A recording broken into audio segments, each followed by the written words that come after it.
لتعليم تشغيل الشباب وممثلة أو منسقة عن الوكالة الوطنية للتأمين عن البطالة.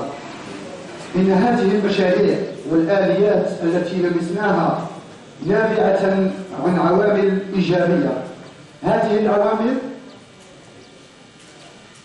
تبينت أو تتمحور فيما يلي. لمسنا الإرادة السياسية المعلن عنها بوضوح، وكان ذلك من خلال كما جاء في كلمة رئيس المنظمة تشكيل وزارة مختصة اللي هي وزارة التشغيل. بكري ما كانتش عندنا وزارة، يعني كان عندنا وزارة العمل والتضامن. الآن أصبحت بما أن الإرادة السياسية موجودة تشكلت وزارتين مختصة في هذا الميدان.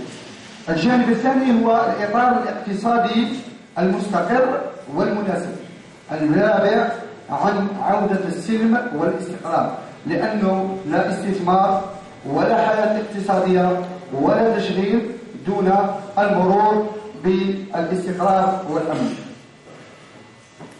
احتياطات الصرف الهامة التي جعلت البنوك تستعد لتمويل المشاريع. تسجيل عودة النمو خارج قطاع المخلوقات. والجانب الآخر هو تشجيع برامج الاستثمار